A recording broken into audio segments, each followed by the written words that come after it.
త్వరలో భూమి అంతం కానుందా? ఈ సృష్టికి ప్రతి సృష్టి పుట్టుకొస్తుందా? భూమి మీదున్న ఏ జీవైనా మరణించక తప్పదంటే భయంకర జవాబులు వినిపిస్తున్నాయి.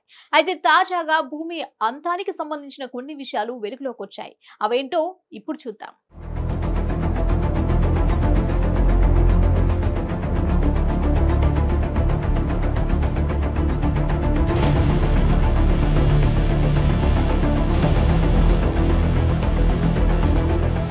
అంతరిక్షంలో ఏర్పడిన మహా విస్ఫోటనం ద్వారా ఈ భూమికి అంతముందా అంటే ఎప్పటిలోగా అది సాధ్యమవుతోంది అనే ప్రశ్నలకు ఎప్పటికప్పుడు ఆసక్తికర సమాధానాలు లభిస్తూనే ఉన్నాయి.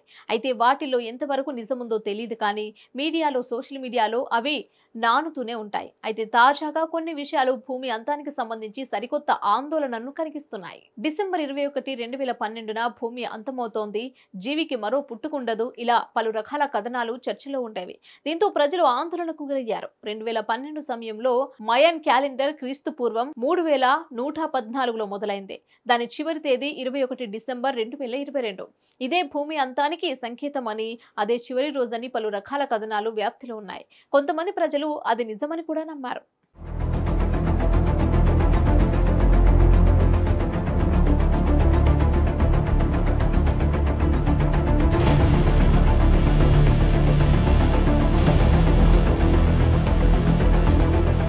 అంతేకాదు, సరిగ్గా 24 ఏళ్ల క్రితం అంటే 2000 సంవత్సరంలో భూమి అంతమవుతుందని రకరకాల పుకార్లు షికార్లు చేశాయి. 2000 సంవత్సరంలో ఏర్పడిన ఓ కంప్యూటర్ బగ్ కూడా వైపుకార్లకు బలం చేకూర్చింది. ఆ బగ్ ప్రపంచంలో ఉన్న కంప్యూటర్లను మొత్తం నాశనం చేస్తుందని అందరూ ఆందోళన చెందారు. అయితే అది జనవరి 1, 2000 సంవత్సరంలో వచ్చినందున చాలా మంది తమ కంప్యూటర్లలో ఇబ్బందులు ఎదుర్కొన్నారు. అయితే వారంతా భయపడినట్లు ఏదీ జరగలేదు.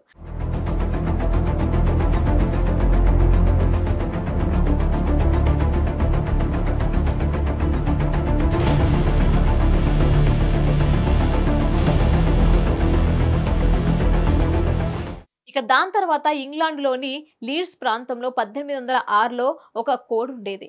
అది విస్తృతంగా గుడ్లు పెట్టేది. ఆ గుడ్లపై యేసుక్రీస్తు వస్తున్నాడని చిన్న చిన్న అక్షరాలతో రాసి ఉండటం అప్పట్లో సంచలనానికి కారణమైంది. దీంతో ప్రపంచం మొత్తం అంతరించిపోతుందని, అందువల్లే యేసుక్రీస్తు ఈ విధంగా సంకేతాలు పంపిస్తున్నాడని చాలా మంది నమ్మారు. అయితే కొంతమంది దీని గురించి లోతుగా పరిశీలన చేయగా ఇదంతా ఆ కోడి యజమాని సృష్టించిన రాతలి అని తేలింది. అదంతా ముగిసిన తర్వాత ప్రపంచంలోని అత్యంత సుప్రసిద్ధ జ్యోతిష్యుడైన నాస్ట్రాడామస్ కూడా ఒకానొక దశలో భూమి అంతమవుతుందని చెప్పాడు. 1555లో భూమి కాలగర్భంలో కలుస్తుందని అంచనా వేశాడు. కాలగతులు చోటు చేసుకునే మార్పులపై లెస్ ప్రాఫిటీస్ అనే పేరుతో ఒక పుస్తకాన్ని కూడా రాశాడు. అయితే ఇందులో ప్రపంచం ముంపునకు గురవుతుందని, అంతరార్థమవుతుందని రాసినప్పటికీ వాస్తవంలో మాత్రం అలా జరగలేదు.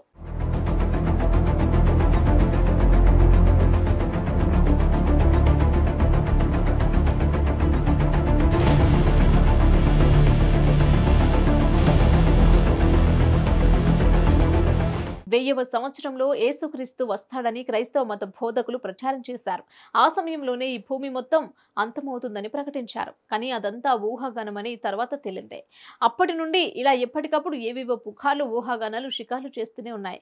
కానీ వీటికంటూ ఒక శాస్త్రీయ ఆధారం లేకపోవడం, ఇలాంటి విషయాలను మీడియా, సోషల్ మీడియా విస్తృతంగా ప్రచారం చేయడంతో ప్రజల్లో భయాందోళనలు పెరుగుతున్నాయి. అయితే ఈ భూమికి అంతం అనేది ఉందా? ఉంటే ఎప్పుడు జరుగుతుంది? అనే విషయాలపై ప్రయోగాలు జరుగుతున్నప్పటికీ ఇంతవరకు ఒక స్పష్టత అనేది మాత్రం రాలేదు. పూర్తిగా ట్రోల్స్ ఆగకపోవడం గమనార్హం.